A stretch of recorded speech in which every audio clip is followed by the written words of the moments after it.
Olá! Hoje a gente mergulha em Gênesis capítulo 26 para acompanhar a jornada de Isaac. Ele é um cara que herdou uma promessa gigantesca, mas que também herdou, olha só, os mesmos medos e fraquezas do pai. É uma história fascinante sobre como a fidelidade de Deus continua firme, mesmo quando a gente acha que a história está se repetindo com os mesmos erros. Vamos juntos nessa exploração de promessas, poços e pactos. E para começar, já fica a pergunta que vai guiar todo esse capítulo. Será que a história se repete? Gênesis 26 cria um paralelo incrível e às vezes até um pouco desconfortável entre a vida de Isaac e a do pai dele, Abraão. A gente vai ver como os mesmos desafios e até os mesmíssimos erros voltam a aparecer na geração seguinte.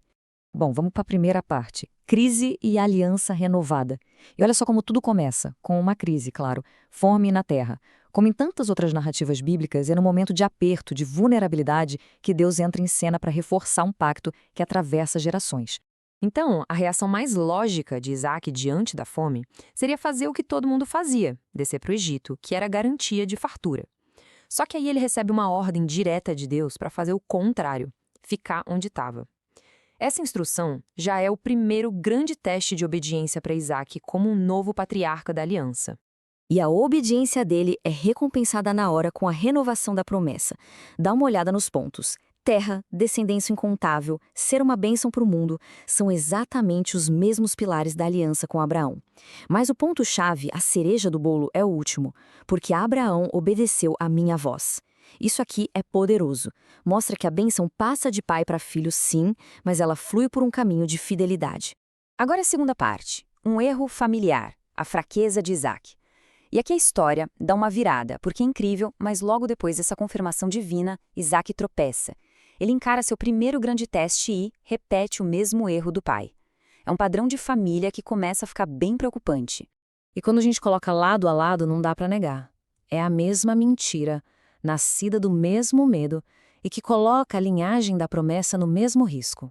O que é fascinante aqui é que mesmo com essa falha feia, Deus não cancela a promessa. A bênção continua de pé. A grande diferença está em como a verdade aparece. No caso de Abraão, a intervenção foi divina, dramática. Já com Isaac, bem, a descoberta foi bem mais pé no chão, digamos. E foi assim que a casa caiu. O rei Abimeleque, ali tranquilo, olhando pela janela, flagra Isaac e Rebeca no momento de intimidade, um carinho que, olha, de irmão não tinha nada. A face toda exposta não por um sonho profético, mas por um descuido e um rei curioso. E claro, isso resultou numa bronca daquelas do rei pagão. Parte 3. A inveja pelos poços. Prosperidade e hostilidade. Depois desse episódio da mentira, a bênção de Deus sobre Isaac se torna tão óbvia, tão escandalosa, que acaba criando um novo tipo de problema. A prosperidade dele não gera admiração, gera inveja. E o conflito vai se concentrar na coisa mais importante do deserto: água, os poços. Pensa na dimensão disso. No meio de uma seca terrível, com todo mundo lutando para sobreviver, Isaac colheu 100 vezes mais do que semeou.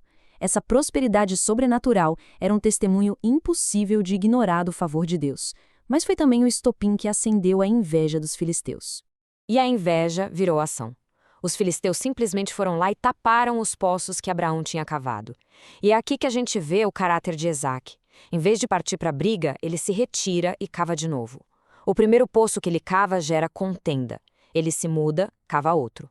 O segundo gera inimizade. Mas ele persevera e só no terceiro poço, Reobote, ele finalmente encontra um lugar de paz. É uma aula de perseverança pacífica, quase um eco daquilo que séculos mais tarde seria ensinado como oferecer a outra face. Chegamos na quarta parte: paz, provisão e pacto, a reconciliação. E toda essa perseverança e paciência do Isaac levam a uma virada impressionante na história. O conflito dá lugar à reconciliação. Isaac, o cara que foi expulso por ser próspero demais, agora é procurado por esses mesmos adversários para fazer um tratado de paz. E é justamente nesse ponto de virada, em Berseba, que Deus aparece mais uma vez para Isaac, com uma mensagem simples e poderosa: não temas, porque eu sou contigo.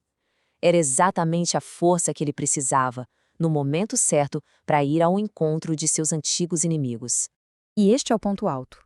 O mesmo rei que o expulsou por inveja agora volta com sua comitiva e faz essa confissão incrível. A bênção de Deus na vida de Isaac era tão óbvia, tão inegável, que os inimigos dele foram obrigados a reconhecer e a buscar a paz por causa do Deus de Isaac. E, para mostrar o timing perfeito de Deus, no mesmo dia em que o juramento de paz é firmado, os servos de Isaac encontram água. O lugar então é batizado de Berseba, que significa Poço do Juramento, marcando para sempre no mapa essa conexão entre a paz com as pessoas e a provisão que vem de Deus. Vamos para a quinta parte. Legado e amargura. Paz fora, conflito dentro. O capítulo podia muito bem terminar aqui, com essa nota de vitória, né?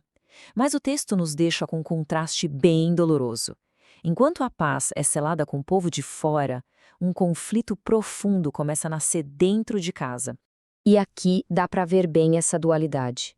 De um lado, o sucesso externo, tratado de paz, a bênção de Deus reconhecida por todos. Do outro lado, o conflito interno.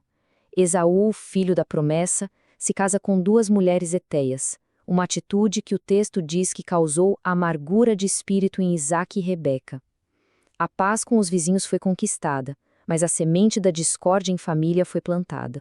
E agora, o que vem pela frente? O palco está montado, e essa amargura na família não é só um detalhe, não. Ela é o estopim para o grande drama familiar que está prestes a começar. Essa escolha de Esaú e a amargura que ela provocou nos pais se torna o pano de fundo perfeito para a trama tensa e complexa de Gênesis 27, a famosa história de como uma bênção é roubada através de um engano. E é exatamente isso que a gente vai explorar no nosso próximo encontro. Até lá!